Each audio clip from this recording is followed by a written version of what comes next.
नमस्कार। एक बार फिर आपके सामने नए वीडियो के साथ हाजिर हैं। आज जो आगे का कार्डेट्स के क्लासेस हैं उसकी बात आपसे करेंगे। लास्ट वीडियो में फ़िशेस के डिटेल्स की आपसे चर्चा की थी। आज नेक्स्ट जो क्लासेस हैं एम्फीबियंस के, रेप्टाइल्स के, उनकी बात आज आपसे करेंगे। ग्रेजुअली हम इस टॉपिक के एंड की ओर बढ़ रहे हैं। जैसा मैंने आपसे कहा था कि जनरल क्लासिफिकेशन है, कैरेक्टर्स हैं, एक जनरल पिक्चर पूरे इस जीव जगत की, पूरे एनिमल वर्ल्ड की, एनिमल वर्ल्ड की आपके सामने है। जो टैक्सोनॉमी के साथ शुरू की थी, प्लांट के जो डिटेल्स हैं वो आप बॉटनी के साथ पढ़ेंगे, लेकिन एक एनिमल वर्ल्ड की जो कंप्लीट पिक्चर है वो इस क्लासिफिकेशन को पढ़ लेने से काफ़ी हद तक क्लियर हो जाती है। और इससे ढेर सारे जनरल कैरेक्टर्स पर भी बहुत सारे ऐसे क्वेश्चंस हैं जो इस पर बनते हैं और काफ़ी क्वेश्चंस इससे सॉल्व किए जा सकते हैं। इसी ऑब्जेक्टिव के साथ ये पूरा वीडियो मैं आपके सामने क्रिएट कर रहा हूँ, पोस्ट कर रहा हूँ। आशा है आपको लाभ मिल रहा होगा। आप जुड़े हैं वो इसी बात का प्रूव है कि आप इंटरेस्टेड हैं, आप पढ़ रहे हैं। जैसा मैंने कहा है कि आप इस वीडियो को कंप्लीट करने के बाद एक नए टॉपिक की शुरुआत करेंगे, डाइवर्सिटी ऑफ लाइफ को ख़त्म करके, और बाद में जो इसके टाइप डिटेल्स हैं उनके लिए भी अलग से वीडियो बनाने की पूरी कोशिश होगी। क्योंकि जो हायर क्लासेस में हैं, टीजीटी, पीजीटी, जो और ग्रुप्स हैं और जो स्टूडेंट्स हैं, वहाँ पर काफ़ी डिटेल क्वेश्चंस आते हैं। वो बीएससी के सिलेबस के क्वेश्चंस हैं, उसमें स्पेसिफिक टॉपिक्स, उसमें जो टाइप्स हैं हर टाइप के डिटेल्स आते हैं। कार्डेट के अपने एग्जांपल्स हैं, फिश, एम्फीबिया, रेप्टाइल्स, मैमल्स के भी अपने एग्जांपल्स हैं। उनकी भी बात आपसे एक अलग वीडियो के साथ होगी। आज की चर्चा में मैं इंक्लूड करूंगा बाकी की जो दो ग्रुप्स हैं एम्फीबियन के और रेप्टाइल्स के, उनके कैरेक्टर्स एंड क्लासिफिकेशन को आज डिस्कस कर लेंगे। और एक लास्ट वीडियो आपके सामने इसके बाद का एक वीडियो और बनाऊंगा जिसमें बर्ड्स और मैमल्स के कैरेक्टर्स और क्लासिफिकेशन की बात करके इस टॉपिक को खत्म करेंगे। चलिए आज की बात शुरू करेंगे एम्फीबियन और रेप्टाइल्स के डिटेल्स की। कार्डेट के क्लास एम्फीबियन की बात आपसे करें, इनके जनरल कैरेक्टर्स की बात करें। एम्फीबियन फिश और रेप्टाइल्स के बीच का ग्रुप है। एम्फीबिया का जो टर्म है उसका मतलब ही होता है एम्फीबियस, हिंदी में इसको उभयचरा कहा जाता है। ऐसा एनिमल ग्रुप जिसमें ऐसे जीव हैं जो पानी में भी रह सकते हैं, एक्वाटिक कंडीशन भी शो करते हैं, और लैंड पर भी रह सकते हैं। तो एक इंटरमीडिएट कंडीशन है लाइफ के ट्रांसफ़र की aquatics to totally terrestrial group की। जैसा शुरू में बताया था कि नॉन कार्डेट में ही ये सिचुएशन डेवलप होने लगती है, और most developed terrestrial condition amphibia के बाद की जो रेप्टिलिया का ग्रुप है उसमें हम ऑब्ज़र्व करते हैं। इसीलिए बेस्ट टेरेस्ट्रियल कंडीशन रेप्टाइल्स की लिखी जाती है, मगर एम्फीबियन में कंडीशन या तो एक्वाटिक होगी, यानी सारे जीव जाली पानी में मिलेंगे। सेमी एक्वाटिक का मतलब यही है एम्फीबियस कि यानी पानी में भी रहेंगे और लैंड पर भी रहेंगे, इसके लिए टर्म दिया गया है एम्फीबियस। फ्रेश वाटर कंडीशन में ये पाए जाते हैं, कुछ मैरीन वाटर में भी हैं। कार्निवोरस कंडीशन है यानी एनिमल ईटिंग है, एग लेइंग है, ओविपारस हैं, पॉइकिलोथर्मिक हैं यानी ये कोल्ड ब्लडेड हैं, एनवायरनमेंट से इनका टेम्परेचर उसी के अकॉर्डिंगली बदलता है। टेट्रापॉड हैं यानी इसमें 4 लिम्स पाए जाते हैं। ये इनका एक जनरल कैरेक्टर भी है। जब इनके बॉडी स्ट्रक्चर की बात करें तो बॉडी इनकी हेड और ट्रंक में डिवाइडेड होती है। जब हम टेट्रापोडा की बात करते हैं तो टेट्रापोडा का जो ग्रुप है उसका ये पहला ग्रुप है टेट्रापॉड्स का। तो उनकी जो बॉडी होती है वो 4 भागों में बटी होती, यानी पहला भाग हेड का कहलाता है, दूसरा नेक कहलाता है, तीसरा ट्रंक का भाग कहलाता है, और चौथा पार्ट टेल का कहलाता है। तो इनमें टेल और नेक ये रिड्यूस्ड रहता है। कुछ में टेल पाई जाती है, बहुत शॉर्ट टेल होती है, मिलती भी है या नहीं पाई जाती है, और नेक भी कुछ में मिलती है और कुछ में नहीं पाई जाती है। जिनमें होती भी है बहुत इंडिस्टिंक्ट होती है, बहुत डेवलप्ड नेक नहीं होती। इसलिए बॉडी में 2 मेन पार्ट्स दिखते हैं, हेड और ट्रंक। टेल और नेक ये प्रेजेंट होगी या एब्सेंट होगी।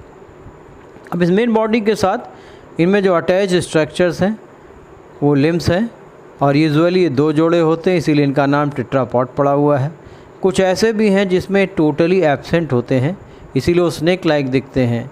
उनको हम लिम्बलेस एम्फीबियंस कहते हैं, जिनमें एपोडा का नाम है। क्लासिफिकेशन में आप देखेंगे वो एक ऑर्डर है जिसमें एपोड्स का मतलब पॉड एब्सेंट हो।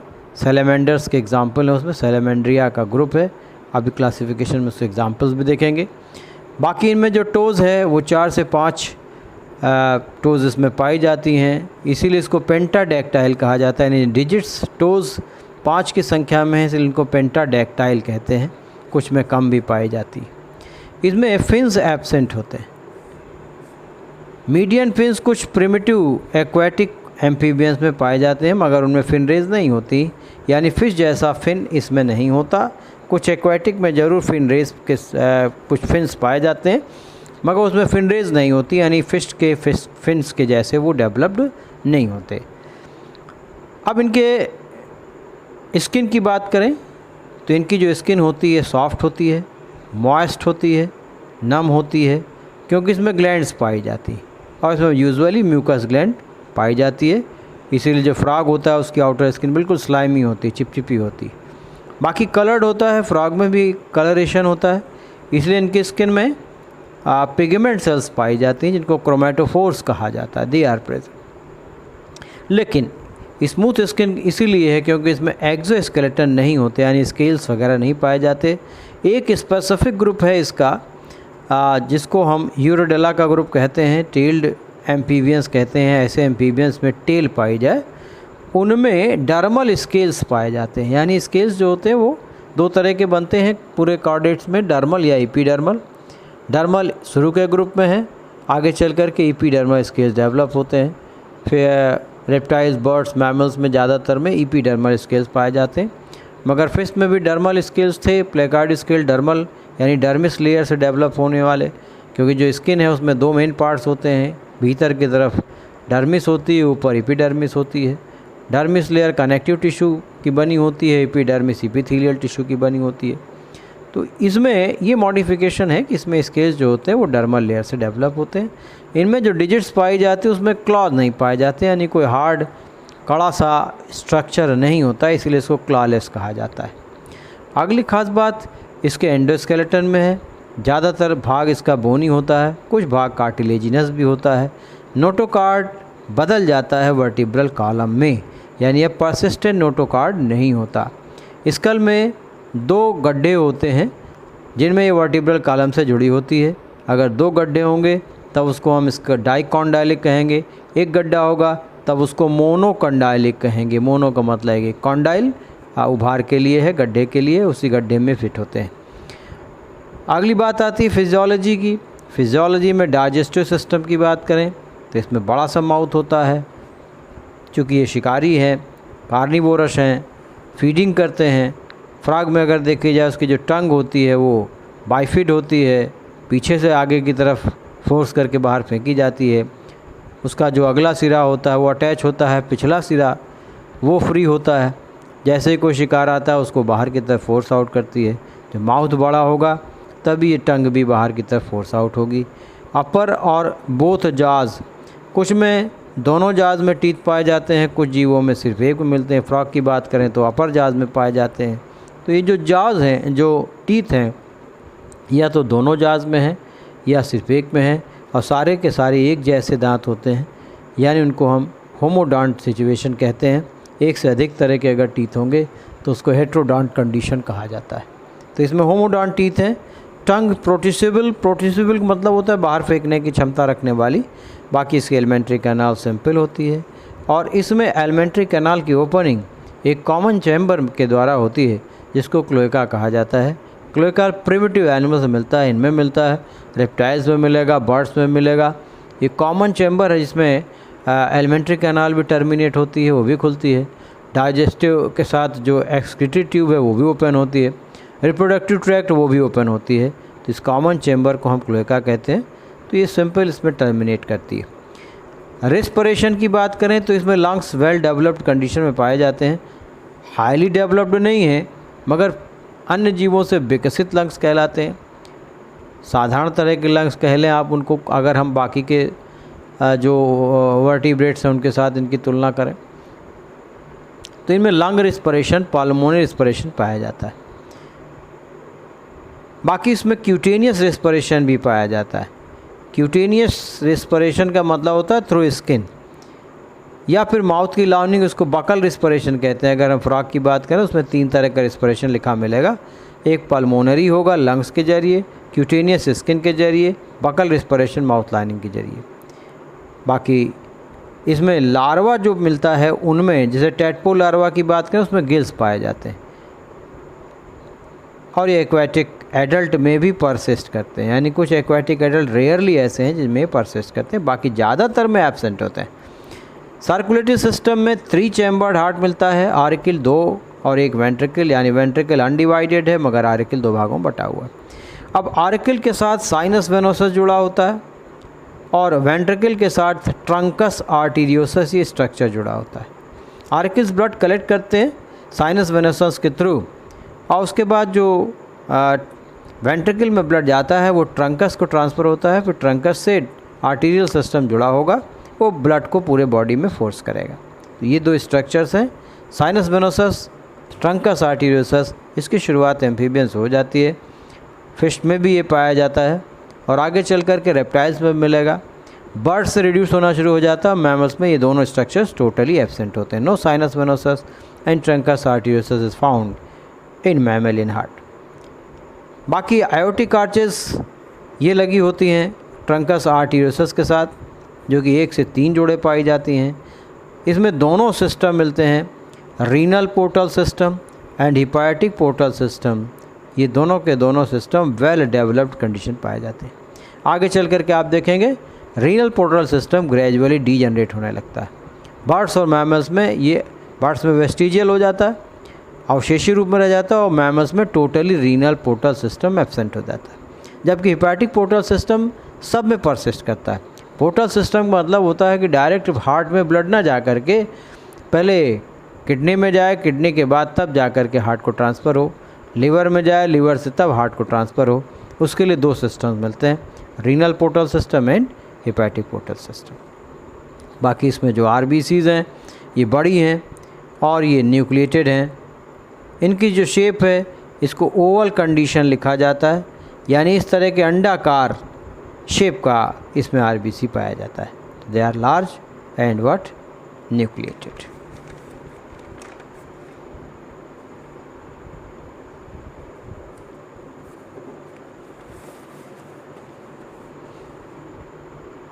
नेक्स्ट कैरेक्टर की बात अगर करें तो इनके एक्सक्रीटरी सिस्टम को देखें। अब इनमें जो एक्सक्रीटरी सिस्टम है, किडनी यहाँ डेवलप हो जाती है, फिश में भी किडनी पाई जाती है। किडनी की जो मेन टाइप आपको बताई थी, मीज़ोनेफ्रॉस, प्रोनेफ्रॉस, मीज़ोनेफ्रॉस एंड मेटानेफ्रॉस। प्रोनेफ्रिक किडनी किसी भी एडल्ट में परसिस्ट नहीं करती, वो एम्ब्रियोनिक किडनी कहलाती है, भ्रूण में बनती है और फिर मीज़ोनेफ्रॉस से रिप्लेस हो जाती है। फिश में 2 कंडीशन आपने देखी थी, वहाँ पर एक मिडिल कंडीशन, इसको आप पिस्थोनेफ्रॉस कहते हैं। बाकी जो बोनी फिशेस थे उसमें मीज़ोनेफ्रिक किडनी थी, वही किडनी यहाँ पर ही पाई जाती है, यानी एम्फीबियन में भी मीज़ोनेफ्रिक किडनी है।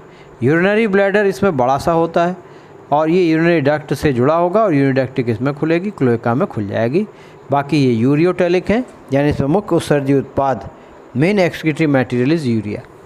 बाकी नर्वस सिस्टम में देखें तो ब्रेन पुअरली डेवलप्ड इसे लिखा जाता है, क्योंकि इसमें 4 ब्रेन है, मिड ब्रेन है, हाइंड ब्रेन है, लेकिन कोई भी इसका हिस्सा बहुत अधिक विकसित कंडीशन में नहीं पाया जाता, यानी हर भाग सामान्य रूप से विकसित है, इसे इसको पुअरली डेवलप्ड ब्रेन कहते हैं। इसमें 10 जोड़े क्रेनियल नर्व्स पाई जाती हैं। बाकी इसमें सेंस ऑर्गन में मिडिल ईयर, यानी ईयर की बात करें तो उसमें सिंगल रॉड लाइक एक ईयर ऑसिकल कॉलुमुला ऑरिस जिसको कहा जाता है, ऑरिस भी लिखा मिलेगा आपको, कॉलुमुला ऑरिस, ये मिलता है ईयर ऑसिकल के रूप में। आगे चल कर के आप देखेंगे जो डेवलप्ड है मैमल्स हैं उनमें 3 ईयर ऑसिकल्स बन जाती हैं, जिसको मैलियस, इंकस एंड स्टेपीस कहते हैं, लेकिन यहाँ पर मिडिल ईयर में कोई एक ही रॉड लाइक ऑसिकल पाया जाता है। बाकी रिप्रोडक्टिव सिस्टम में इसका मेल और फीमेल अलग अलग होता है। मेल में कोई कपुलेटरी आर्गन नहीं होता, इसीलिए इसमें कपुलेशन की क्रिया नहीं होती, बल्कि जो गैमीट्स होते हैं वो डायरेक्टली वाटर में रिलीज़ होते हैं। इसीलिए ज़्यादातर जो फर्टिलाइजेशन होता है मोस्टली इट इज़ एक्सटर्नल। और फिर ये फीमेल जो होती है एग लेइंग होती है, अंडे देती है। गोनोडक्ट बता चुका हूँ कि क्लोएका में खुलती है, यानी जो रिप्रोडक्टिव डक्ट होगी वो क्लोएका में खुलेगी, कॉमन चैम्बर में खुलेगी। अब इसके डेवलपमेंट की बात करें तो इनडायरेक्ट डेवलपमेंट इसलिए कहलाता है क्योंकि इसमें लार्वल डेवलपमेंट पाया जाता है, इसमें लार्वा मिलता है। क्लीवेज जो होता है वो होलोब्लास्टिक होता है, यानी कंप्लीट क्लीवेज इसमें पाया जाता है, लेकिन ये अनइक्वल होता है क्योंकि याक का जो अमाउंट होता है वो बहुत ज़्यादा नहीं होता है। इसमें जो लार्वा है उसको टेडपोल लार्वा के नाम से हम जानते हैं। ये इनके जनरल कैरेक्टर्स हैं। एम्फीबियन को 2 सब क्लासेस बांटा गया है। एक सब क्लास एक्सटिंक्ट हो चुका है जिसको स्टिगोसेफेलिया कहा जाता है। ईरियाप्स इसमें एक एग्जाम्पल है। और इसी से आगे के फेनेटी यानी रेप्टाइल्स का जो इवोल्यूशन है, रेप्टिलियन इवोल्यूशन इसी ईरियाप्स के द्वारा ही आगे माना जाता है। और दूसरा जो लिविंग ग्रुप है यानी जिसमें जीवित जीव हैं वो कहलाता है लिस एम्फीबियन का। और फिर लिस एम्फीबियन में 3 ऑर्डर्स हैं, जिम्नोफियोना और एपोडा, यूरोडेला और Caudata, and the third one is Anura. Next page पे बता रहा हूँ उसे। अब जो जिम्नोफियोना एपोडा है इसको लिम्बलेस कहा, पोडा ए एब्सेंट। काउडेटा को टेल्ड एम्फीबियंस कहा, यानी इसमें टेल पाई जाती है। बाकी जिम्नोफियोना में एक नाम और लिखा आपको मिलेगा, इसको ब्लाइंड वर्म कहा जाता है। इसको सिसिलियंस का नाम दिया जाता है। सिसिलियंस और ब्लाइंड वर्म दे आर एपोड्स और जिम्नोफियोना। इसमें डर्मल स्केल्स पाए जाते हैं। ये एक रेयर कैरेक्टर है जो बाकी में नहीं मिलता है। मेल में कपुलेटरी आर्गन की प्रेजेंस भी ऑब्जर्व की गई है इसी ग्रुप में। एग्जाम्पल में इक्थियोपिस है, यूरियोटाइफ्लस है, और इक्थियोपिस पेरेंटल केयर भी शो करता है। तो पेरेंटल केयर का एम्फीबियन अगर पूछा जाए दैट इज़ इक्थियोपिस भी है। कुछ और भी एग्जाम्पल्स हैं बट इक्थियोपिस एपोड का एग्जाम्पल है। यूरोडेला और काउडेटा की बात करें तो ये लिजर्ड लाइक होते हैं। इसमें जो एग्जाम्पल है वो एम्बास्टोमा का है, सेलेमेंडर का है, एम्फियोमा जिसे कांगोईल कहा जाता है, प्लीथोडॉन भी टेल्ड एम्फीबियन है। और इसमें एक स्पेसिफिक ग्लैंड पाई जाती है इसकी स्किन में जिसको हिडोनिक ग्लैंड कहा जाता है, और ये मेल में पाई जाती है, मुख्य रूप से मेल पाई जाती है। और इसका जो सिक्रीशन है वो सेक्स अट्रैक्टेंट के रूप में जाना जाता है। तो प्लीथोडॉन में हेडोनिक ग्लैंड का पाया जाना ये एक इंपॉर्टेंट कैरेक्टर है। अच्छा सवाल पूछा जाए, it is present only in male. बाकी इसमें ट्राइटन है, ट्राइट्यूरस है जिसको नेवेट्स का नाम देते हैं। इसमें नेक्ट्यूरस है जिसको हम मड पप्पी कहते हैं। इसमें साइरेन है, इसे मड ईल कहते हैं। याद रखें इसी ग्रुप में हमको एक ख़ास कैरेक्टर एम्फीबिया का मिलेगा जिसको हम कहते हैं नियोटिनी एंड पीडोजेनेसिस। नियोटिनी का शब्द आपने सुना होगा, इसका मतलब होता है retention of larval characters. Larval characters का रिटेंशन ऑफ लार्वल कैरेक्टर, यानी जो लार्वा के लक्षण है वो समाप्त ना हो, परसिस्ट कर जाए, और उसी कंडीशन में अगर रिप्रोडक्शन करने लगता है तब इसको पीडोजेनेसिस कहा जाता है। तो नियोटिनी एंड पीडोजेनेसिस ये इस यूरोडेला का कैरेक्टर है, ये भी इसमें पाया जाता है। और नियोटिनी में भी टेम्परेरी परमानेंट 2 तरह की नियोटिनी पाई जाती है। टेम्परेरी नियोटिनी में जिस वजह से मेटामॉर्फोसिस रुक गई है वो कमी, यानी अगर आयोडीन के वजह से मेटामॉर्फोसिस रुकी है, अगर उस कमी को पूरा कर दें तो वो जीव फिर से मेटामॉर्फोसिस में चला जाए, उसके लार्वल कैरेक्टर समाप्त हो जाएं, तब उस कंडीशन को हम टेम्पररी नियोटिनी कहते हैं। सैलेमेंडर्स में मिलती है। लेकिन अगर परमानेंट नियोटिनी की बात की जाए कि एक बार अगर डिफिशियंसी हो गई और मेटामॉर्फोसिस रुक गई, उसी कंडीशन में उसके रिप्रोडक्टिव ऑर्गन्स डेवलप हो जाएंगे, वो रिप्रोडक्शन में चला जाएगा, तो उस नियोटिनी को हम परमानेंट नियोटिनी कहेंगे। ये नेक्ट्यूरस और साइरन, इन दोनों में ये परमानेंट नियोटिनी ही पाई जाती है। It is about the Urodela. अब इसके बाद जो तीसरा ग्रुप है वो है एन्यूरा का। अगर हम एन्यूरन्स की बात करें जिसको सैलेंशिया भी कहा जाता है, एन्यूरा और सैलेंशिया, इसमें फ्रॉक्स एंड टोड्स हैं, यानी ये ग्रुप फ्रॉक्स एंड टोड्स का है। Ascaphus, Alytes, midwife toad, Pipa, Surinam toad, Bufo, common toad, Hyla tree toad, Rana tigrina, common frog, Rhacophorus tree frog, ये तमाम एग्जाम्पल है किसके, सैलेंशिया और एन्यूरा के। ये बात आपकी क्लास एम्फीबियन की है। अगला जो क्लास है दैट इज़ रेप्टिलिया। इसमें मॉडिफिकेशंस मिलेंगे, कई कैरेक्टर्स में चेंज मिलेंगे, क्योंकि इसमें टोटल टेरेस्ट्रियल कंडीशन डेवलप हो जाती है, इसीलिए लिखा जाता है best terrestrial group of animal. इनमें सबसे बेस्ट एडाप्टेशन लैंड लाइफ के लिए पाए जाते हैं। कुछ ज़रूर अभी भी एक्वाटिक कंडीशन शो करते हैं, सब के सब कार्निवोरस हैं, वाक्यूलोथर्मिक हैं, कोल्ड ब्लडेड हैं, एग लेइंग हैं। ये कंडीशन, दोनों कंडीशन एम्फीबियन में पाई गई, कार्निवोरस कंडीशन वहाँ पाई गई। टेट्रापॉड हैं, यानी इसमें भी 4 four limb and hind limb पाए जाते हैं। बॉडी इनकी जो है बायलैटरली सिमेट्रिकल है और ये 4 स्पष्ट भागों में बटी होती है, head, neck, trunk and tail. चारों भाग पूरी तरह से विकसित कंडीशन में मिलेंगे।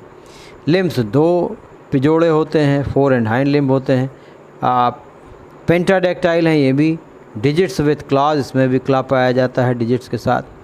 कुछ लिजर्ड्स और सभी स्नैक्स ये सब के सब लिम्बलेस होते हैं, यानी कुछ जो लिजर्ड है और कुछ स्नैक्स है उसमें लिम्ब नहीं पाए जाते।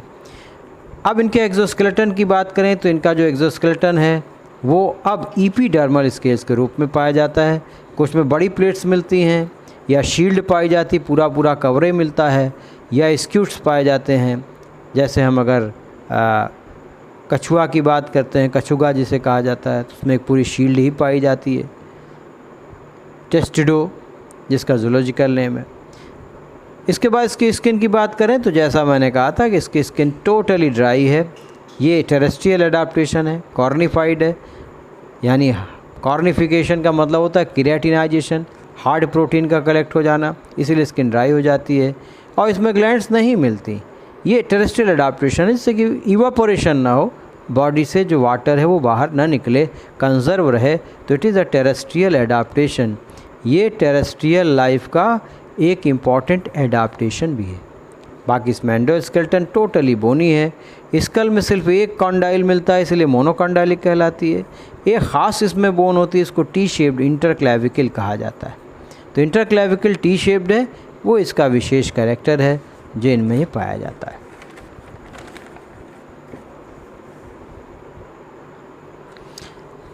डाइजेस्टिव सिस्टम की बात अगर देखी जाए फिजियोलॉजी में, तो डाइजेस्टिव सिस्टम में कंप्लीट एलिमेंट्री कैनाल पाई जाती है। बाकी इसका जो माउथ है ये टर्मिनल है, यानी अग्र सिरे पर मिलता है। Jaws with simple conical teeth, इसमें सिंपल होमोडॉन्ट कोनिकल टीथ ही पाए जाते हैं। Elongated to horny beak in turtles, turtles में ये हॉर्नी बीक के जैसे हो जाते हैं। Alimentary canal opens in cloaca, इसमें भी एलिमेंट्री कैनाल क्लोएका में ही ओपन होती। बाकी इसके सर्कुलेटरी सिस्टम में हार्ट में 4 चैम्बर्स, आधे यानी जो वेंट्रिकल होता है वो हाफ डिवाइडेड होता है, इसलिए इनकम्प्लीटली 4 चैम्बर लिखते हैं, 3.5 चैम्बर का। और टोटली 4 चैम्बर्ड हार्ट ये क्रोकोडिलिया ग्रुप में पाया जाता है। क्रोकोडिलिया में ढेर सारे मैमेलिक कैरेक्टर पाए जाते हैं, तो क्रोकोडाइल्स में 4 चैम्बर्ड हार्ट भी मिलता है। साइनस वेनोसस रिड्यूस हो जाता है, ये आर्किल्स के साथ मर्ज करने लगता है। 2 सिस्टमिक आर्चेज आर प्रेजेंट, इसमें 2 सिस्टमिक आर्चेज पाई जाती हैं। आरबीसीज एम्फीबियन के जैसे ओवल न्यूक्लिएटेड कंडीशन शो करते हैं। रेस्पिरेशन में वेल डेवलप्ड लंग्स पाए जाते हैं, यानी लंग्स और विकसित हो जाते हैं क्योंकि टोटली टेरेस्ट्रियल एनिमल्स हैं। लंग्स की अगर बात की जाए तो बेस्ट लंग्स बर्ड्स के होते हैं, क्योंकि उसमें डेड एयर स्पेस नहीं होता, यानी उसमें कहीं पर भी जो हवा होती है वो किसी भी भाग में ट्रैप नहीं होती, जितनी भी एयर जाती है पूरी एयर का डिफ्यूज़न हो जाता है। इसीलिए बेस्ट लंग्स की बात तो हम बर्ड्स की करते हैं, लेकिन काफ़ी हद तक डेवलप्ड लंग्स ये रेप्टाइल से शुरू हो जाते हैं। एक्सक्रीटरी सिस्टम में जो इसकी किडनी है उसमें उसको हम मेटानेफ्रिक कहते हैं, यानी और हाईली डेवलप्ड कंडीशन है। ये मेटानेफ्रिक किडनी अब बर्ड्स में भी मिलेगी, यही किडनी मैमल्स में पाई जाएगी। यानी जो एम्फीबियन हैं और फिशेज़ हैं उनमें मीजोनेफ्रिक किडनी है, बाकी रेप्टाइल्स, बर्ड्स और मैमल्स में किडनी मेटानेफ्रिक हो जाती है। ये मेनली यूरिकोटेलिक है, यूरिक एसिड में वाटर की कम नीड होती है, टेरेस्ट्रियल एडाप्टेशन है यहाँ पर वो कंडीशन। नर्वस सिस्टम में ज़्यादा डेवलप्ड सेरेब्रम पाया जाता है, क्योंकि इसमें रीजनिंग थिंकिंग बढ़ जाती है। सबसे बेस्ट तो मैमल्स में मिलता है, लेकिन रेप्टाइल्स में भी सेरेब्रम बड़ा है, थिंकिंग डेवलप हो जाती है। क्रेनियल नर्व्स की संख्या बढ़ गई, दे आर नाउ 12 पेयर्स। और ये दोनों कंडीशन परसिस्ट करेगी। बर्ड्स में भी मैमल्स में भी उसमें 12 जोड़े मिलते हैं। दोनों में सेरेब्रम काफ़ी विकसित होता है और सेरेब्रम इनसे भी ज़्यादा बड़ा बर्ड्स का और उनसे बड़ा मैमल्स का होता है। बाकी इसमें लैटरल लाइन सिस्टम ये नहीं पाया जाता क्योंकि एक्वेटिक कंडीशन नहीं है। सेंस ऑर्गन्स, एक स्पेसिफिक सेंस ऑर्गन इसमें पाया जाता है जिसको जैकॉब्सन्स ऑर्गन कहा जाता है। ये नॉस्ट्रिल्स में पाया जाता है, रूफ में पाया जाता है। माउथ के रूफ में जो बकल कैविटी की जो का पार्ट है उसी की जो रूफ होती है उसमें इसकी प्रेजेंस होती है। और ये सेंस ऑर्गन स्मेलिंग का काम करता है, इसीलिए इसको हम ऑल्फैक्टरी ऑर्गन के रूप में जानते हैं। रिप्रोडक्टिव सिस्टम में कंडीशन डायोसियस है, मेल और फीमेल अलग अलग हैं। मेल में यूजुअली कपुलेटरी ऑर्गन पाया जाता है। कपुलेटरी ऑर्गन है तो कपुलेशन होगा। दोनों के सिस्टम वेल डेवलप्ड होते हैं। फर्टिलाइजेशन इंटरनल होता है और आफ्टर कपुलेशन के बाद होता है। ये भी ज़्यादातर ओविपैरिटी शो करते हैं। इसके एग में लार्ज यॉक का अमाउंट बढ़ जाता है, इसे एग को मीरोब्लास्टिक एग्स कहा जाता है। और इनमें एक अलग से लेदरी शेल पाई जाती, हार्ड कवर अलग से पाया जाता है। एम्ब्रियोनिक मेम्ब्रेन्स इसमें डेवलप हो जाती हैं, या इसके डेवलपमेंट में एक और स्पेसिफिक कैरेक्टर पाया जाता है कि इसमें एम्ब्रियोनिक मेम्ब्रेन्स जिसका नाम है amnion, chorion, allantois and yolk sac, ये भी अपीयर होती हैं, ये भी डेवलप होती हैं। इसलिए यहाँ से जो ग्रुप है यानी रेप्टाइल, बर्ड्स एंड मैमल्स का, या हम इसको कहें रेप्टाइल, एव्स एंड मैमल्स, तो राम नाम याद कर लें अगर, ये एमनियोटा का ग्रुप है जिनमें फीटल मेम्ब्रेन्स मिलती हैं। और अलावा इसके जिनमें नहीं होगी वहाँ एन लगा देंगे तो उसको लिखेंगे एन एमनियोटा। तो एन एमनियोट्स में फिर से एम्फीबियंस आ जाएंगे, एमनियोट्स में राम आ जाएंगे। तो याद रखने की चीज़ है कि इसमें foetal membranes, embryonic membranes develop condition में पाई जाती है। ड्यूरिंग डेवलपमेंट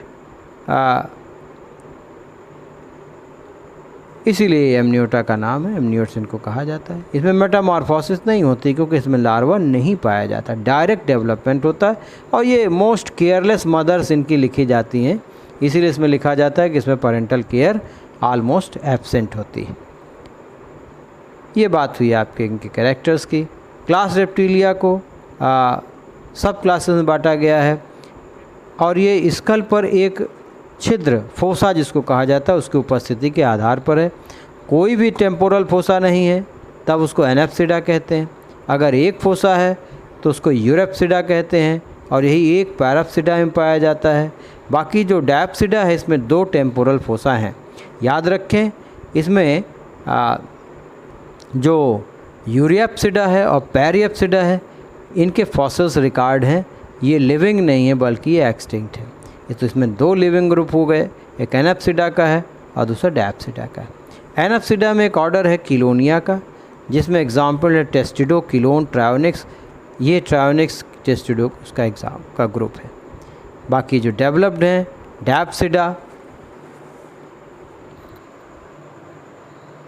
तो डायप्सिडा में मेन सारे ग्रुप्स हैं, जितने सारे इसमें ऑर्डर्स हैं उसमें 3 स्पेसिफिक ऑर्डर है। एक रिंकोसिफेलिया है, दूसरा स्क्वामेटा है, तीसरा क्रोकोडिलिया है। तो ये 3 स्पेसिफिक ऑर्डर का ग्रुप है।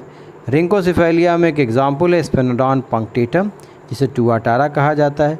ये न्यूजीलैंड में पाया जाता है, इसको लिविंग फॉसिल भी कहते हैं। ये बहुत इंपॉर्टेंट एग्जाम्पल है जो खूब पूछा जाता है। बाकी स्क्वामेटा में 2 सब ऑर्डर्स हैं, एक लैसरटीलिया है, दूसरा ओफीडिया है। लैसरटीलिया में लिजर्ड्स हैं, ओफीडिया में स्नेक्स हैं। लिजर्ड्स के ढेर सारे एग्जाम्पल्स हैं। हेमीडेक्टाइलस ये हाउस लिजर्ड कहलाती है। फार्नोसोमा हॉर्न टोड कहलाता है। कैमिलियन इसको आप जानते हैं गार्डन लिजर्ड कहा जाता है। हेलोडर्मा ये अफ्रीका में मिलती है और ये ओनली पॉइजनस लिजर्ड है। लिजर्ड की स्किन में तो पॉइजन ग्लैंड्स होती हैं मगर उसके टीथ में या उसके टंग में कोई पॉइजन नहीं होता, इसलिए उनके काटने से कोई नुकसान नहीं है, मगर वो अगर भोजन में गिर जाए तो नुकसानदायक होते हैं। तो हेलोडर्मा ऐसी है जिसमें पॉइजन फैंग्स पाए जाते हैं, यानी पॉइजन की ग्लैंड पाई जाती है माउथ के साथ, और इसकी बाइट ये लाइफ थ्रेटनिंग होती है। ड्रैको ये अगला एग्जाम्पल है, इसको फ्लाइंग लिजर्ड कहा जाता है। इग्वाना इसलिए इम्पॉर्टेंट है कि हर्बीवोरस है, ज़्यादातर इसमें सभी कार्निवोर हैं मगर इग्वाना एक हर्बीवोरस लिजर्ड है। वायरनस यूरोमैस्ट्रिक्स ये कॉमन लिजर्ड है। आफियोसॉरस ये ग्लास स्नेक है, इसका शेप स्नेक के जैसा और एक ग्लास के जैसा दिखता है, इसलिए Ophiosaurus is not a snake but commonly called glass snake. ये इसकी खास बात है। बाकी ओफीडिया का जो ग्रुप है स्नेक्स का है। स्नेक्स में दो ग्रुप्स होते हैं, non poisonous and poisonous. Non poisonous में Typhlops, blind snake, Uropeltis, rough tailed snake इसको कहा जाता है। ट्रोपिडोनोटस ये ग्रास स्नेक कहलाता है। ड्रायोफिस ये वीवी पैरिटी शो करता है। पाइथॉन बोआ ये ओवा या ओविया ओवा वीवी पैरस कंडीशन शो करता है। इरिक्स दो मुही कहलाती है, सैंड बोआ भी कहा जाता है। ये इसके एग्जाम्पल हैं। इसके बाद पॉइजनस स्नेक्स में ये ख़ास कैरेक्टर्स हैं कि इसमें मैक्सिलरी जो टीथ होता है वही पॉइजन फैंग में बदल जाता है और उसके बेस पर पॉइजन ग्लैंड ओपन होती है और इसमें जो पॉइजन होता है उसको हम वेनम कहा करते हैं, स्नेक वेनम। और स्नेक वेनम में प्रोटीन्स के मिक्सचर पाए जाते हैं, इसीलिए स्नेक वेनम को कहा जाता है it is a good digestive juice. But when it is mixed with blood, जब ब्लड के साथ मिक्स हो जाता है तब उसमें केमिकल रिएक्शन से इट बिकम्स हार्मफुल। इसीलिए अगर स्नेक वेनम को कहा जाए तो it is a very good digestive juice, अगर उसको यूज़ कर लेंगे हम खाने के साथ। लेकिन अगर कहीं इंटरनल कट है, अगर ये ब्लड में मिल गया then it becomes be what, it will be life threatening, ये जीवन के लिए हानिकारक हो जाता है। तो snake venom it is mixture of proteins और उसमें कई ऐसे प्रोटीन्स हैं जो कि डाइजेस्टिव होते हैं। तो ये इसमें ख़ास बात है, इसको याद रखिएगा पॉइजन फैंग्स की। बाकी इनमें टेल सिलेंड्रिकल होती है सी स्नैक्स को छोड़ करके, यानी गोल्स स्नैक मिलेगी। एक जनरल है, बाकी इस पर पूरा एक क्लासिफिकेशन है नॉन पॉइजनस पॉइजनस को पहचानने का, जिसमें शेप ऑफ द स्केल्स, जो स्केल्स के शेप होते हैं उनका अरेंजमेंट होता है, उसके आधार पर इनको अलग किया जाता है। बाकी इनके एग्जाम्पल में नाजा नाजा जिसको कोबरा कहा जाता है, क्रेट्स हैं, बंगूरस है, ट्रू और पिटलेस वाइपर्स हैं, पिट वाइपर्स हैं, सी स्नैक, हाइड्रोफिस है, कोरल स्नैक, ये इसके एग्जाम्पल्स हैं। It is about the group Squamata including two groups, Lacertilia for lizards and Ophidia for snakes. And then last अंतिम जो इसका ऑर्डर है क्रोकोडिलिया, मोस्ट डेवलप्ड ऑर्डर है क्योंकि ये मैमेलियन कैरेक्टर शो करता है। जैसे इसमें बाइसिफेलस रिब्स का पाया जाना, यानी इसमें दो एंड्स पाए जाते हैं, एक वर्टिब्रल और एक वर्टिब्री से जुड़ने का, तो इसीलिए इसको बाइसेफेलस कहा। One is vertebral and and other one is sternal end. Sternum से एक भाग जुड़ता है और दूसरा भाग वर्टिब्रल कॉलम के साथ जुड़ता है, इसीलिए ऐसी रिब्स को बाइसेफेलस रिब्स कहा जाता है। ये रिब्स क्रोकोडाइल्स में भी पाई जाती है, मैमल्स में तो मिलती ही है। बाकी इनके जो दांत होते हैं गड्ढे में फिट होते हैं, जैसे मैमल्स के दांत होते हैं उनको थीकोडॉन टीथ कहा जाता है, ऐसे टीथ इसमें पाए जाते हैं। 4 चैम्बर्ड हार्ट यहाँ पर मैमल्स के जैसा हार्ट बेस में मिलता है। मेल में पेनिस कपुलेटरी ऑर्गन पाया जाता है, इसमें एग्जाम्पल हैं क्रोकोडाइल्स, गैवेलस और एलिगेटर के। ये जनरल कैरेक्टर्स आपको हमने डिस्कस किए अबाउट द क्लास रेप्टिलिया। आशा है कि आपने काफ़ी कुछ चीज़ें इससे जान ली होंगी। अब नेक्स्ट वीडियो में मैं आपसे बात करूंगा बर्ड्स एंड मैमल्स की, और उसके बाद डाइवर्सिटी ऑफ लाइफ की बात ख़त्म कर देंगे। आप स्क्रीनशॉट ले लें, इसके लिए मैं आपके सामने ये पेजेस रिपीट कर रहा हूँ। This is the first page, ये पहला पेज है एम्फीबियन का।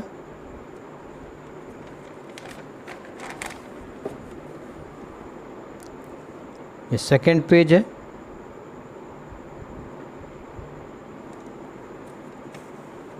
देन द थर्ड पेज, ये थर्ड पेज है। It is the fourth page, ये चौथा पेज है।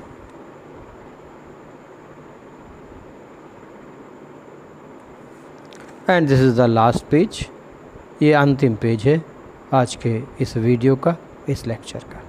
तो आज के लिए बस इतना ही। अगले वीडियो में जल्दी ही आपसे फिर मुलाकात करेंगे और इस टॉपिक को समाप्त करेंगे। तब तक के लिए बहुत बहुत धन्यवाद।